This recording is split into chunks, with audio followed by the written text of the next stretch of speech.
So मेरो game week 12 मा मैले चुचुस स्क्वाडको टिम यस प्रकार फिल्ड गरेको छु। सो मेरो गोलकिपरमा छ चेल्सीको सान्चेज जो चाहिँ खेल्दैछ बर्नलीसित अवेमा।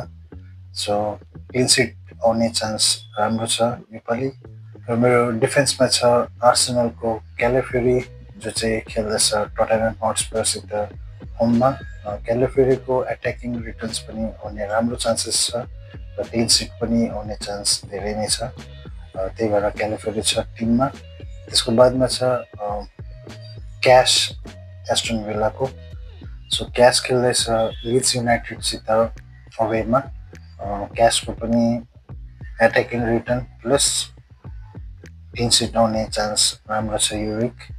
त्यसको बादमा छ मेरो क्रिस्टल प्यालेसको न्युनोज जो चाहिँ खेल्दैछ वुल्भ्ससित अवेमा। न्युनोजको एट्याकिङ थ्रेड एकदमै राम्रो छ प्लस क्लिन सिट पनि आउने चान्स छ यो विक। सो त्यही भएर मेरो थर्डमा छ न्युनोज। मेरो मिडफिल्डमा छ म्यान्चेस्टर सिटीको डोकु जो चाहिँ खेल्दैछ न्युक्यासल युनाइटेडसित अवेमा। त्यसको बादमा छ मेरो लिभरपुलको सोबोसलाई जो चाहिँ खेल्दैछ नटिङह्याम फरेस्टसित होममा।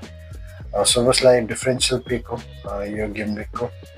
सोबोसलाईले पनि यो पालिको सिजन राम्रो पर्फर्म गर्दैछ। लेट्स सी यो गेम विक कस्तो गर्नेछ। त्यसको बादमा छ मेरो साका आर्सेनलको जो चाहिँ खेल्दैछ टटेनहम हटस्परसित होममा। साका पनि फर्ममा आउँदैछ, लास्ट गेम विक राम्रो पर्फर्म गरेको थियो। सो होपफुली यो गेम विक पनि राम्रो गर्नेछ। त्यसको बादमा छ मेरो एस्टन विल्लाको रजर्स जो चाहिँ खेल्दैछ लिड्स युनाइटेडसित अवेमा। र मेरो फरवर्ड्समा छ बोवेन वेस्ट ह्याम युनाइटेडको जो चाहिँ खेल्दैछ बर्नमथसित अवेमा। त्यसको बादमा छ क्रिस्टल प्यालेसको मटेटा जो चाहिँ खेल्दैछ वुल्भ्ससित अवेमा। र मेरो थर्ड स्ट्राइकर छ म्यान्चेस्टर सिटीको अर्लिङ हाल्यान्ड जो चाहिँ खेल्दैछ न्युक्यासलसित अवेमा।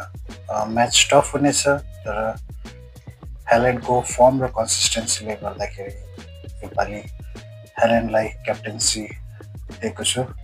र मेरो बेन्चमा छ म्यान्चेस्टर सिटीको गोलकिपर डनोरामा जो चाहिँ खेल्दैछ न्युक्यासलसित अवेमा। त्यसको बादमा छ एन्जो फर्नान्डेज चेल्सीको जो चाहिँ खेल्दैछ बर्नलीसित अवेमा।